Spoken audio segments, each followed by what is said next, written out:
Friends, நம்ம விஜய் மல்லி ஸ்டோரியில் வந்து பார்த்தீங்கன்னா நிறைய வந்து எதிர்பாராத திருப்பங்கள் தான் வந்து கொண்டு வந்துட்டு இருக்காங்க. மல்லி இப்போ வரைக்குமே எதிர்பார்க்காத ஒரு விஷயங்கள் தான் வந்து நடந்திருக்கு அப்படின்னே சொல்லலாம். எந்த வீடு விட்டு வெளியில் வரணும், உங்களை மறக்கணும்னு நினைக்கிறாங்களோ அவங்கள வந்து பார்க்குறாங்க. அதாவது விஜய் அண்ட் வெண்பாவை வந்து பார்க்குறாங்க. அதுவும் வந்து பார்த்தீங்கன்னா அரவிந்த் இன்ட்ரடியூஸ் பண்ணி தான் அவங்கள பார்க்குறாங்க. ஸோ அந்த மாதிரி ஒரு கொடுமையான விஷயங்கள் தான் நடந்திருக்கு அப்படின்னே சொல்லலாம். மல்லி வந்து பார்த்தீங்க அப்படின்னா அரவிந்தை பார்க்கறக்கு அந்த வீட்டுக்கு வரும்போது, பொண்ணு பார்க்க வரும்போது எப்படியாவது தனியாக பேசும்போது சொல்லிடணும் அப்படின்னு தான் எதிர்பார்த்தாங்க. அப்பவும் அவங்க அண்ணா வந்துட்டு தடுத்துட்டாங்க அப்படின்னே சொல்லலாம். ஸோ ரெண்டாவது வாய்ப்பாக வந்துட்டு அரவிந்த் மல்லியை தனியாக பேசணும்னு சொல்லி கூப்பிட்டுருக்காங்க. ஸோ இந்த டைம் யூஸ் பண்ணி எப்படியாவது சொல்லிடணும். அவங்க நாகவண்ணியும் அப்படி சொல்லி அனுப்புனதுனால எப்படியாவது சொல்லிடலாம். அதாவது வந்து விஜய் வீட்டில் நம்ம இருந்தோம், வெண்பா பாப்பா பார்த்துக்கிட்டோம். ஸோ அந்த குழந்தைக்கு நான் அம்மாவாக தான் இருக்கேன். ஸோ என்னால் இந்த கல்யாணத்துக்கு வந்து கல்யாணம் பண்ணிக்க முடியாது அப்படின்னு சொல்லலாம் தான் வெயிட் பண்ணிட்டு இருக்காங்க. அப்போதான் ஒரு டீ ஸ்டாலில் ரெண்டு பேருமே உட்காந்து பேசிட்டு இருக்காங்க. அந்த டைம் பார்த்து தான் வந்து பார்த்தீங்க அப்படின்னா இவங்களுக்கு ஒரு கால் வருது. அண்ட் தென் அவங்களுக்கு வந்து பார்த்தீங்க அப்படின்னா ஐயோ நம்ம ஃபோனை மிஸ் பண்ணிட்டோமேன்னு சொல்லிட்டு அரவிந்த் வந்து காரில் இருக்குதான்னு பார்க்க போறாரு. அந்த டைம் பார்த்து தான் விஜயோட பர்ஸ் இருக்கிறத அங்கே பார்க்குறாரு. அதை பார்த்தோன்னே வந்து கொண்டு போய் விஜய்கிட்டே கொடுத்துடலாம் அப்படிங்கிற மாதிரி சொல்கிறாங்க. அப்போ தான் அவர் சொன்னது ஞாபகம் வருது, அவங்க டாய் ஷாப் போகிறது சொல்லியிருந்தாங்க. ஸோ அது அங்கேயே போய் ரீச் பண்ணி அவங்களுக்கு பார்த்து கொடுத்துட்டு வரலாங்கும் போது தான் மல்லியும் கூட கூட்டிகிட்டு போகிறாரு. அந்த டைம் பார்த்துட்டு விஜயும் வெளியில் வராரு. அண்ட் தென் வந்து பார்த்தீங்கன்னா மல்லியும் வந்து கார் விட்டு இறங்குறாங்க. அதை பார்த்து நான் பயங்கர ஷாக்கிங் ஆயிருது ரெண்டு பேருக்கு அப்படின்னே சொல்லலாம். அண்ட் தென் வந்துட்டு அரவிந்த் வந்து இன்ட்ரடியூஸ் பண்ணி வைக்கிறார் மல்லியை.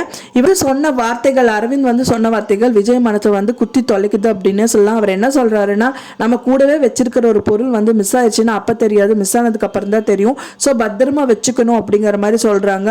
லக்ஷ்மியை நீங்க விட்டுட்டீங்க சார், அந்த மகாலட்சுமி நீங்க தான் கூட வச்சுக்கணும் அப்படிங்கிற போதெல்லாம் சொல்லும் போது மல்லியை தான் பார்க்குறாரு அப்படின்னே சொல்லலாம். அவர் என்ன சொல்ல வராரு அப்படின்னே அவருக்கு புரியல. மல்லியும் வந்துட்டு அழுதுட்டே விஜய் வந்து பார்த்துட்டு இருக்காங்க. ஃபைனலாக வந்து பார்த்தீங்கன்னா அந்த பர்ஸை வந்து அவர்கிட்ட கொடுக்க தான் போறாரு. நான் இதை தான் சார் சொன்னேன் அப்படிங்கிற மாதிரி சொல்ல தான் போறாரு. அந்த டைம் தான் வந்துட்டு இவங்க தான் நான் கல்யாணம் பண்ணிக்க போற பொண்ணு, இவங்க தான் மல்லி அப்படின்னு சொல்லி இன்ட்ரடியூஸ் பண்றாரு. பார்த்தவொடனே வந்துட்டு அவர் கங்க்ராச் பண்றது கூட அவருக்கு வாய் வரல. ஏன்னா வந்து அவர் மனசளவில் மல்லியை வந்து பிடிக்கும் அப்படிங்கிறதுனால அவனால் கண்டிப்பாக சொல்ல முடியல. வெண்பா பாப்பாவை வந்து பார்த்தீங்கன்னா இதே ஒரு சந்தர்ப்பமாக வச்சு தான் மல்லியம்மா பார்க்கணும்னு வெளியில் வந்திருக்காங்க. அப்போ தான் பார்த்து டாய் ஷாப்புக்கு வந்துட்டு பார்த்தீங்கன்னா விஜய் கூட்டிகிட்டு போயிருக்காரு. இப்போதைக்கு ஏதோ ஒரு டாயை எடுத்துட்டு மல்லியம்மா பார்க்கலாம் அப்படிங்கிறது அந்த குழந்தையோட விருப்பம் கூட. ஸோ கரெக்டாக வந்து அவங்க காரில் ஏறுறாங்க. ஓகேன்னு பர்ஸை கொடுத்துட்டு அவங்க ரெண்டு பேருமே காரில் ஏறும்போது தான் அந்த குழந்தை வந்து மல்லியம்மான்னு சொல்லிட்டு பார்த்துட்டு ஓடி வருது. அப்போ வந்து பார்த்தீங்கன்னா அந்த கார் அங்கேருந்து கிளம்பிடுது அப்படின்னே சொல்லலாம். ஸோ ரோட்லேயும் வந்து தடுக்கி விழுந்துருது அப்படின்னே சொல்லலாம். அது வந்து நோட் பண்ணல மல்லி அவங்க வந்து நோட் பண்ணாமே காரில் போயிடுறாங்க.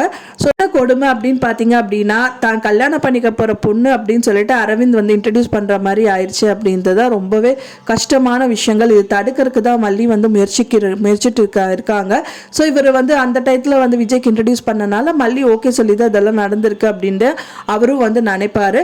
கண்டிப்பாக வந்துட்டு அவங்க ஃப்யூச்சர் நல்லா இருக்கட்டும் அப்படின்னு தான் விஜய், அவரோட மனசில் லவ் இருந்தாலும் வந்துட்டு இதுக்கப்புறம் வந்து எல்லாமே அழிச்சிடணும் அப்படின்னு தான் நினைப்பாரு. அவங்க இத்தனை நாள் பார்க்கலைனாலும் அந்த வழி வேதனைகள் எல்லாமே விஜய்க்கு இருக்க தான் செய்யுது. ஆனால் அவர் வந்து இப்போ வரைக்குமே வெளியே காமிக்கல. அவர் வெறுப்பை தான் வந்து மல்லிகிட்ட கக்கிட்டே இருக்காரு அப்படின்னு சொல்லலாம். ஆனால் அந்த குழந்தைக்கு அப்படி கிடையாது. பியூர் லவ், அம்மாவோட லவ் வந்து காமிக்கணும் தான் அந்த குழந்தைய ஏக்கத்தில் சுற்றிட்டு இருக்கு. ஒரு காரணத்துக்காக தான் வந்து எப்படியாவது மல்லியம்மாவை கண்டுபிடிச்சணும்னு சொல்லிட்டு அவங்க அப்பாவை ஏமாத்திட்டு இந்த மாதிரி குழந்தை பண்ணிட்டு இருக்க. கூடிய விரைவில் ஒரு நல்ல ரிசல்ட் தான் கிடைக்கும் அப்படின்னு தான் எதிர்பார்க்கப்படுது. வெயிட் பண்ணி பார்க்கலாம் ஃப்ரெண்ட்ஸ், ஸ்டோரி எப்படி கொண்டு போகிறாங்க அப்படின்னு சொல்லிட்டு. நீங்கள் என்ன சொல்கிறீங்க, நீங்கள் என்ன நினைக்கிறீங்க அப்படின்னு சொல்லிட்டு எனக்கு மறக்காமல் கமெண்ட்டில் ஷேர் பண்ணுங்கள். நான் சொன்ன இந்த தகவல் உங்களுக்கு பிடிச்சிருந்தா மறக்காமல் லைக் பண்ணுங்கள், ஷேர் பண்ணுங்கள், கமெண்ட் பண்ணுங்கள். மேலும் இன்னொரு மல்லி சீரியல் அப்டேட்டோட நெக்ஸ்ட் மீட் பண்ணுறேன். தேங்க்ஸ் ஃபார் வாட்சிங் மை வீடியோ ஃப்ரெண்ட்ஸ். நெக்ஸ்ட் வீடியோவில் பார்க்கலாம்.